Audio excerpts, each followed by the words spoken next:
Hey guys, this is John Trent here with BountyInTheComics.com, and today I wanted to talk to you about Corvus Glaive. Corvus Glaive is one of Thanos' top lieutenants and a member of the Black Order.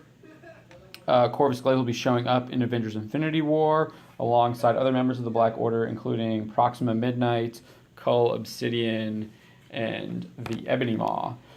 We just found out today, or yesterday, that Michael James Shaw will be playing Corvus Glaive. You might recognize Michael James Shaw from his role as Papa Midnight on Constantine.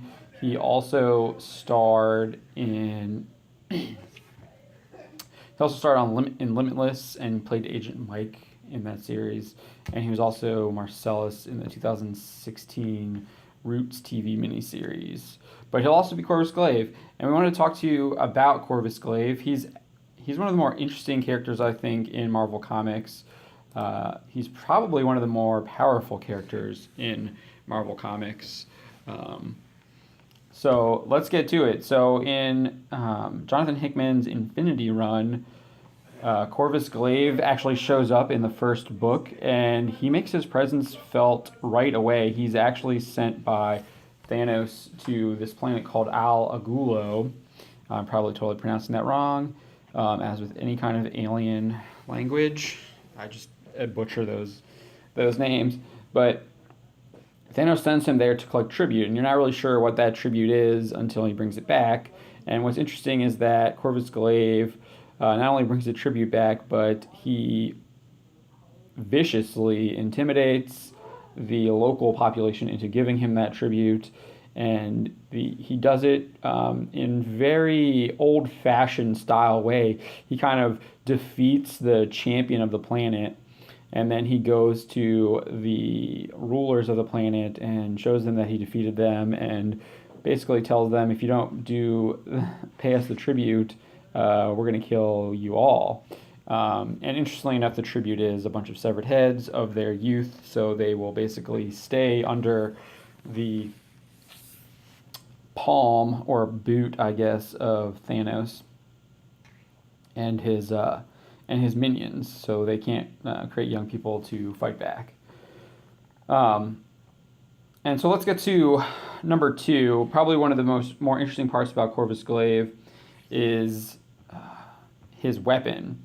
It's obviously a glaive, but what's really interesting is in the same Infinity storyline, we see how truly powerful his weapon is. Corvus Glaive, in a battle with the Hulk, he says, he's talking to his wife, Proxima Midnight, and he says, "A thick hide on this beast, Proxima, but even super dense skin cannot stop a glaive that cuts atoms."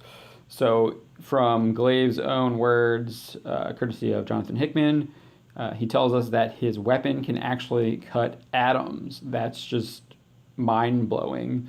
If you just think about how tiny an atom is and what actually cutting an atom does and the power that's needed to do that, and he's able to do that with his glaive. That's just insane. And he does it with Bruce Banner, so that's actually really good writing, as that's who he's telling him that. But also his glaive, it's not only extremely powerful and obviously sharp, and he can make the Hulk bleed and cut his skin, but it's also his lifeline. So in the comics, Glaive is actually pretty much defeated, but his weapon still remains, and as long as his weapon remains, his body is able to regenerate. So he can continue to live even when his weapon has been destroyed. So let's get to our final point here that you might not know about Corvus Glaive. In his invasion of Earth, Corvus Glaive is assigned by Thanos to go after the Jean Grey School for Higher Learning, alongside his fellow Black Order member Supergiant, who will not be showing up in Infinity War as far as we know. There's been no word about that. It's possible there might be some reference, but we won't be seeing Supergiant. But it's a really vicious scene, and it shows just how powerful Corvus Glaive is. So Supergiant she's mind controlling being. She takes control of Iceman, but meanwhile, while she's controlling Iceman, Corvus Glaive confronts Wolverine head on and just absolutely like obliterates him. There's a really cool panel that you can see where Glaive just like shoves his glaive into Wolverine's gut and just takes him out. So he's able to easily handle Wolverine, who is probably, I mean, he's probably not the most powerful mutant, but he's definitely one of the more powerful mutants. And then I just want to give you a little bit of a bonus one here. So in more recent storyline from Thanos by Jeff Lemire and Mike Deodato on the artwork, Corvus Glaive has actually taken control of the Black Quadrant. And if you're not familiar with the Black Quadrant, that's kind of the area in space that Thanos rules. Thanos has been off doing his own kind of thing. He's been gone. And Corvus Glaive has retaken control of the Black Quadrant and rules in his stead. And he's actually brought prosperity to the Black Quadrant. He's ruling that area with his own unique viciousness.